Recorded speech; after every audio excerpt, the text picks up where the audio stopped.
गोटे गाँ रे नित्या बोली जड़े कदली बेपारी रहुथिला। से ता बाड़ी रे किछि कदली गछ लगैथिला।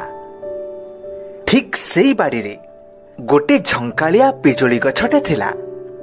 सेही गछरे काउटीए बसा करी रुहे। थरे काउ ता बसारे दुईटी अंडा देई थाए। सेई समय रे से सबुबेले ता अंडा पाखरे जगी बसे। एमिति एमिति से तार छोटिया परिवार नहीं भारी खुशी रे थाए।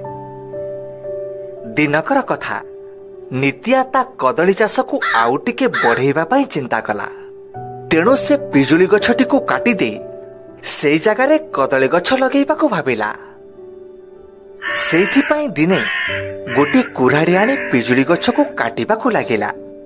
शक्त कुराड़ी चोटरे गछरे थिबा काउ बसाटी दोहलिबा को लागिला। एक कथा देखी मां काउ भारी अस्तव्यस्त हो पड़िला। गछ काटिदेले ता अंडा भांगी जीव। तेणु से भारी डरीगला। का का राब करी केतेबेले गछ चारिपटे दुई घेरा बुली आसुथिला तो केतेबेले नित्या आगरे बसी गछ न काटिबा को नेहुरा होतिला। हेले नित्या को काउर रा रा चित्कार छड़ा ता बिकल कांदणा शुभु नथिला। नित्या गछ को चोट उपरे चोट मारी चलिला। एथर गछटी कटी माटीरे पड़िला। काउर कुटा काठीरे तियारी बसा भांगीगला। आउ दुईटी जाक अंडा भांगी चुरमार ହେଇଗଲା। एसबु देखी काउ को भारी कष्ट हैला। हेले केवल कांदिबा छड़ा ता पाखरे आउ किछि उपाय नथिला। शेषरे से कांदी कांदी तार अन्य साथी मानंकु डाक पकेइला। सांगे सांगे सह सह काउ नित्या को घेरी गले। का का शब्द रे सारा गां कंपिला। आउ काउ माने नित्या को आक्रमण कले। नित्या अणनिश्वासी हे गोटे घर भितर पशिगला। किछि समय परे से घटना थंडा पड़िला। आउ मां काउ निज मन को बुझे सेठु बहुत दूर को उड़ीगला। ता परदिन कथा काउ मन मारी गोटे गछ डाଳରେ बसी थाए। ठीक सेई समय रे काउर सांग मांकड़ आसी काउ पाखरे पहुंचिला। देख भाई जहा गला गला आउ पछ कथा भाबी लाभ कोन। एबे केमिति से बुद्धि शिखिबो सेई बाट करिया को पड़िबो। सांग जेते जहा कले मु कोन मो अंडा को आउ फेरी पाइबी। हेले ताको गोटे शिक्षा दबा को होबो ना। आउ नहले मनीष बुझिबो केमिति। एमाने पूरा सारा दुनिया टाको ताको निज संपत्ति बोली भाबिलेनी। खाली सेई एका बंचिबे आउ सब मले केते ना गले केते। हेले कोन करबा तमे कहूनो। मु तम सब कथारे राजी। ठीक अछि आमे ठीक समय देखी ठिकणा जगह ताको पाने दबा। तमको से जेमिति कंदेइछि सेमति से नाकरे कांदिबो।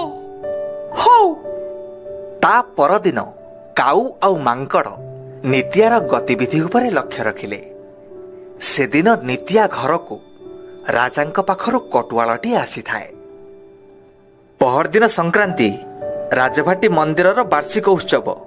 राजांक आदेश तू बाड़ी रे जेते पाचिला कदली हेछि सबु दबु। आउ जहा पैसा हबो सेउठु नै आसीबु। हाँ आज्ञा आपण भरोसा रखंतु। मु से दिन सकाळु कदली नै पहुंची जीवी। मने रख एथिरे टिके हेळा हेले राजा सीधा कारागार रे पुरई देबे। आज्ञा से कथा कोन आउ अछपा अछि। आपण भरोसा रखंतु। मते राजा जेते बेले खोजिछंती मु सेते बेले पहुंची छी। एथर भी यथा समय रे पहुंची जीवी। हौ बुझिलो तो संग यही होउचे ठीक समय। एमिति पेच मुड़ीबा जेमिति नित्या ओका दौथबो गुण गाउथबो। हेले केमिति। अरे केमिति परे विचार करिबा। आको आसो नित्या ता बाड़ी को गलानी सेठी कोन होउची देखिबा। कदली तो सब पाचिकरी हलदी गुरु गुरु दिसुची।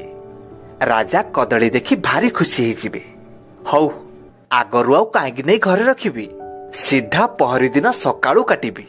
आउ एई पटे पटे सीधा राजांक पाखकु जिबी। ଶୁଣିଲ ତ? କଣ ପହରଦିନ ନିତ୍ୟା ସକାଳୁ ସକାଳୁ କଦଳୀ କାନ୍ଦି କାଟିବ ଆଉ ରାଜଭାଟି ଯିବ। ତେଣୁ ଆମେ ତା ପୂର୍ବ ରାତିରେ ସବୁ କାନ୍ଦିର ସବୁ କଦଳୀକୁ ଟିକେ ଟିକେ ଖଣ୍ଡିଆ କରିଦବା।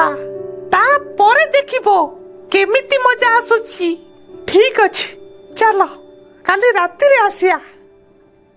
ସଂକ୍ରାନ୍ତିର ପୂର୍ବ ରାତି ମାଙ୍କଡ଼ ଓ କାଉ ମିଶି ନିତ୍ୟାର ସବୁ କଦଳୀକୁ ଟିକେ ଟିକେ ଖାଇ ଖଣ୍ଡିଆ କରିଦେଲେ। ନିତ୍ୟା ବଡ଼ି ଭୋରୁ ବାଡ଼ିକୁ ଆସି ଦେଖେ ତ କଦଳୀ ସବୁ କିଏ ଖଣ୍ଡିଆ କରି ଖାଇଛି। ନିତ୍ୟା ମୁଣ୍ଡରେ ଚଡ଼କ ପଡ଼ିଲା। ଏବେ ମୁଁ କଣ କରିବି? କୋଉଠୁ କଦଳୀ ଆଣିବି? ଯଦି କଦଳୀ ନେଇ ରାଜଭାଟିରେ ନ ପହଞ୍ଚେ ତାହେଲେ ରାଜା ମତେ ଘୋଷାରି ଘୋଷାରି ନେଇ କାରାଗାରରେ ଭର୍ତ୍ତି କରିଦେବେ। ଭଲ ମନ୍ଦ କିଛି ଶୁଣିବେନି। ଯାଉଛି, ହାଟରୁ କିଣି ରାଜାଙ୍କ କାମ ତୁଲେଇ ଦେବି। ଜି ବଞ୍ଚିଥିଲେ କେତେ କଦଳୀ ଫଳେଇବି। ଆଉ ହାତରେ ବେଶୀ ସମୟ ନାହିଁ। ହେ ପ୍ରଭୁ, ମତେ ଇଏ କି ଦଣ୍ଡ ଦଉଛ? ଦଣ୍ଡ? ପ୍ରଭୁଙ୍କର ତ କିଛି କାମ ଦାମ ନାହିଁ ଆଉ, ଖାଲି ତତେ ଦଣ୍ଡ ଦେବାକୁ ବସିଛନ୍ତି ଆଉ। ସବୁ ତ କର୍ମର ଫଳ ପୁଅ, ଆହୁରି ଭୋଗିବୁ। ଚାଲ ଚାଲ, ଆମେ ତ ପଛେ ପଛେ ଅଛୁ, ଚାଲ। ତାପରେ ନିତ୍ୟା ହାଟକୁ ଚାଲିଲା। ହାଟରେ ପହଞ୍ଚି ବଡ଼ ବଡ଼ ଚାରିକାନ୍ଦି ପାଚିଲା କଦଳୀ କିଣିଲା ଆଉ ତାକୁ ଗୋଟିଏ ଝୁଡ଼ିରେ ରଖିଲା। ତାପରେ ହାଟରୁ ସିଧା ରାଜଭାଟି ଆଡ଼େ ଚାଲିଲା। ହେଲେ କାଉ ଆଉ ମାଙ୍କଡ଼କୁ ଛାଡ଼ିବା ଜନ୍ତୁ ସେମାନେ ଗୋଟିଏ ଉପାୟ କଲେ। ନିତ୍ୟା ଏକ ଲୟରେ ବାଟ ଚାଲିଥାଏ। କାଉ ଯାଇ ଧୀରେ ଧୀରେ ତା କଦଳୀ ଝୁଡ଼ି ଉପରେ ବସି ପଡ଼ିଲା ଆଉ ମାଙ୍କଡ଼ ନିତ୍ୟାର ପଛେ ପଛେ ଚାଲିଲା। କାଉ ଗୋଟେ ଗୋଟେ କଦଳୀକୁ ଛିଡ଼େଇ ମାଙ୍କଡ଼କୁ ଦେଉଥାଏ ଆଉ ମାଙ୍କଡ଼ କିଛି କଦଳୀ ଖାଉଥାଏ ଆଉ ବାକି ରାସ୍ତା କଡ଼କୁ ଫିଙ୍ଗି ଦେଉଥାଏ। ଏମିତି ଏମିତି ଦୁହେଁ ମିଶି ନିତ୍ୟାର ଟୋକେଇରୁ ସବୁ କଦଳୀ ସଫା କରିଦେଲେ। ଝୁଡ଼ିଟି ହାଲୁକା ନ ଲାଗିବାକୁ ବଦଳରେ ଗୋଡ଼ି ରଖିଦେଲେ। ଏଥର ନିତ୍ୟା ତରତର ହେଇ ରାଜଭାଟିରେ ପହଞ୍ଚିଲା। ସେତେବେଳକୁ ଅନେକ ଡେରି ହେଇଯାଇଥାଏ। ତଥାପି ଗାଳିଗୁଲଜ ସହି ନିତ୍ୟା ଝୁଡ଼ି ତଳେ ଥୋଇଲା। ହେଲେ ଏ କ'ଣ? କିଣିଥିବା କଦଳୀ ବଦଳରେ ଝୁଡ଼ିରେ ପଡ଼ିଥିଲା ତୁଚ୍ଛା ଗୋଡ଼ି। ନିତ୍ୟା ଏସବୁ କିଛି ବୁଝିପାରୁନଥିଲା କି ତା ପାଖରେ ସଫେଇ ଦେବାକୁ ଆଉ କିଛି ବାଟ ବି ନଥିଲା। ଏକଥା ରାଜାଙ୍କ କାନକୁ ଗଲା। ରାଜା ଭୀଷଣ ରାଗିଗଲେ ଆଉ ନିତ୍ୟାକୁ ତାର ଏପରି କାମ ପାଇଁ କାରାଗାରରେ ବନ୍ଦୀ କରିଦେଲେ। ଏହି ଗଳ୍ପରୁ ଶିକ୍ଷା ମିଳୁଛି କି କାହାରି ଅନିଷ୍ଟ କରି କେହି କେବେ ସୁଖରେ ରହିପାରିବ ନାହିଁ। ସୃଷ୍ଟିରେ ସମସ୍ତଙ୍କୁ ବଞ୍ଚିବାର ସମାନ ଅଧିକାର ଅଛି।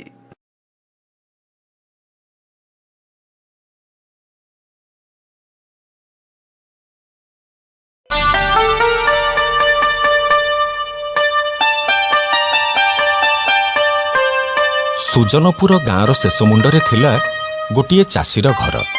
ଚାଷୀଟିର ଘର ପାଖକୁ ଲାଗି ରହିଥାଏ ଛୋଟ ବୁଦାଟିଏ। ସେଠି ଛୋଟ ଛୋଟ ପଶୁ ସବୁ ରୁହନ୍ତି। ଚାଷୀ ବି ନିଜ ଘରେ ପାଳିଥାଏ କିଛି ପଶୁପକ୍ଷୀ।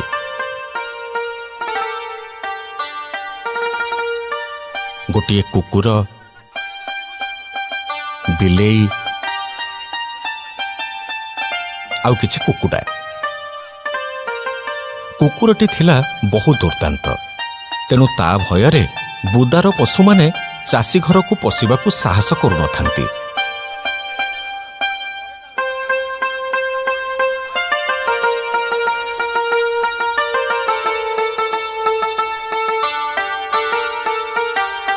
ଦିନେ ଚାଷୀ କିଛି କାମରେ ବାହାରକୁ ଯିବାକୁ ବାହାରିଲା। ପିଲାମାନେ ଶୁଣ, ମୁଁ ପାଇକ ସାହି ଯାଉଛି। ସେଠି ମୋ ଭଉଣୀ ପୁଅର ବାହାଘର। ମୋତେ ଫେରିବା ପାଇଁ 8 ଦିନ ସମୟ ଲାଗିବ। ଫେରିବା ବେଳକୁ ତମ ପାଇଁ ଭଲ ଭଲ ଖାଇବା ଜିନିଷ ନେଇକି ଆସିବି। ଭଲରେ ଚଳିବ, ଝଗଡ଼ା କରିବନି, କୁକୁଡ଼ାମାନଙ୍କୁ ଜଗିଥିବ, ହେଲା? ମୁଁ ଯାଉଛି।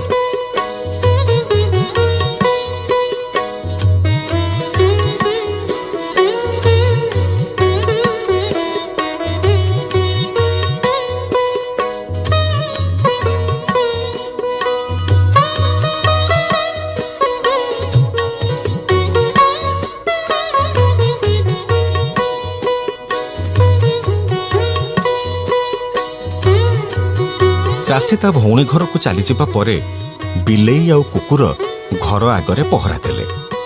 କୁକୁଡ଼ା ଆରାମରେ ଚରି ବୁଲି ଖାଉଥାନ୍ତି।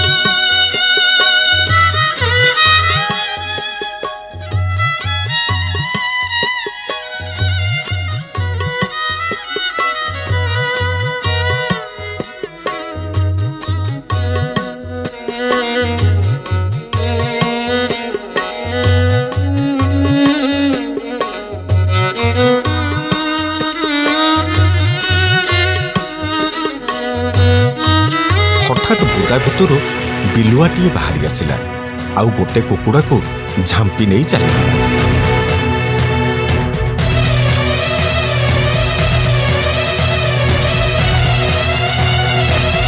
କୁକୁର ଏ ଦୃଶ୍ୟ ଦେଖିବା ମାତ୍ରେ ବିଲୁଆ ପଛରେ ଗୋଡ଼େଇଗଲା।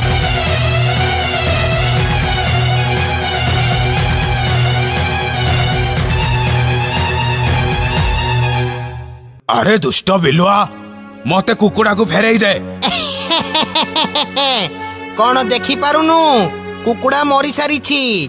ୟାକୁ ନେଇ ତୁ ଆଉ କଣ କରିବୁ?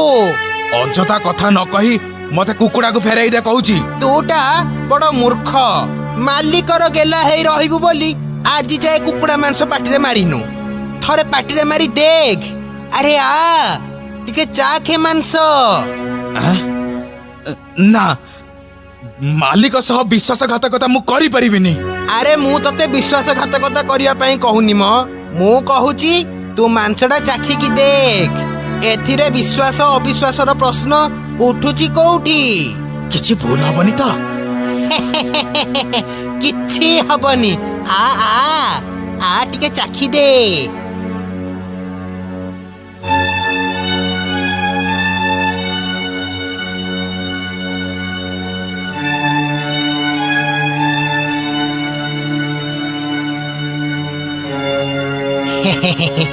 କେମିତି ଲାଗିଲା? ବଢିଆ ଲାଗିଲା। କାଲିଠୁ ମୁଁ ଏମିତି ଗୋଟେ ଗୋଟେ କୁକୁଡ଼ା ନେଇ ଆସିବି, ଆଉ ଆମେ 2 ଜଣ ମିଶି ଏଠି ଖାଇଦବା। ହେଲେ ବିଲୁଆ ଭାଇ, ବିଲେଇ ମୋ ସାଙ୍ଗରେ ଅଛି। ସେ ଯଦି ଜାଣିପାରିବ? ହେ, ସେ ଟେର ବି ପାଇବନି। ଯୋଜନା ଅନୁସାରେ କୁକୁର ଆଉ ବିଲୁଆ କାମ କଲେ। ବିଲୁଆ ଦୈନିକ କୁକୁଡ଼ା ନେଇଯାଏ, କୁକୁର ତା ପଛରେ ଗୋଡ଼େଇକି ଯାଏ, ଆଉ ଦୁହେଁ କୁକୁଡ଼ାକୁ ମାରି ବୁଦା ଭିତରେ ଖାଇଦିଅନ୍ତି। ଏମିତି ଅନେକ ଦିନ ଧରି ଚାଲିଲା। ଦିନେ ବୁଦା ଭିତରୁ ଫେରିବା ପରେ କୁକୁର ମୁହଁରେ ରକ୍ତ ଲାଗିଥିବାର ବିଲେଇ ଦେଖିଲା। ବିଲେଇର ସନ୍ଦେହ ହେଲା।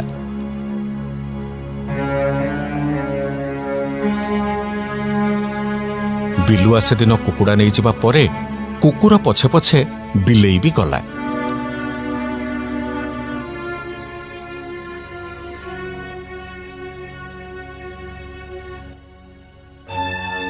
ବିଲେଇ ଯାହା ଦେଖିଲା ତା ଆଖି ଖୁସି ହେଇଗଲା।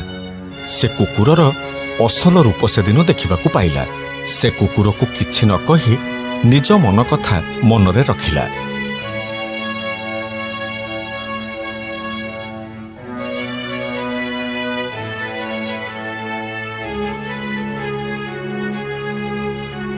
ଚାଷୀ ତା ଭଉଣୀ ପୁଅର ବାହାଘର ସାରି ଗାଁକୁ ଫେରିଲା। ସମସ୍ତେ ତାକୁ ଦେଖି ବହୁତ ଖୁସି ହେଲେ। ହେଲେ କୁକୁଡ଼ା ସଂଖ୍ୟା ଏତେ କମ୍ ଦେଖି ତା ମନରେ ସନ୍ଦେହ ହେଲା। ସେ କୁକୁରକୁ ଏହାର କାରଣ ପଚାରିଲା। କଣ ହେଇଛି? କୁକୁଡ଼ା ସଂଖ୍ୟା ଏତେ କମିଗଲେ? କଣ ରୋଗ? କିଛି ରୋଗ ଧରିଥିଲା କି?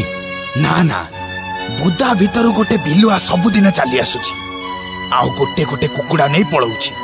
ମିଛ କଥା। ମିଛ କଥା ମାନେ? ବିଲୁଆ କୁକୁଡ଼ାକୁ ନବା ପଛରେ ୟାର ବି ହାତ ଅଛି। ମୋର କଣ ହାତ ଅଛି? ବିଲୁଆ ଆଉ ତୁ କୁକୁଡ଼ା ଖାଇବା ମୁଁ ନିଜ ଆଖିରେ ଦେଖିଛି। ତମେ ଶିଖା ଶିଖି ହେଇ ଚୋରି କରୁଥିଲ। କୁକୁଡ଼ାକୁ ମାରି ଖାଇ ଝାଡ଼ ଭିତରେ ହାଡ଼ ପକେଇଛ। ତୋ ପାଟିରେ ଦିନେ ରକ୍ତ ଦେଖିବା ପରେ ମୁଁ ତ ପଛରେ ଯାଇଥିଲି, ଆଉ ଏ ସବୁ ଦେଖିଥିଲି। ଏସବୁ କଣ ସତ? ଆଜ୍ଞା, ମୁଁ ବିଶ୍ୱାସଘାତକ କୁକୁର, ତୁ ମତେ ଠକିଛୁ। ବିଶ୍ୱାସରେ ବିଷ ଦେଇଛୁ ମୋର। ମୁଁ ତତେ ଅଭିଶାପ ଦଉଛି, ତୋ ଲାଞ୍ଜକୁ 12 ବର୍ଷ ଫୁଙ୍କ ନଳୀ ଭିତରେ ପୁରେଇ ରଖିଲେ ବି ସିଧା ହେଇପାରିବନି।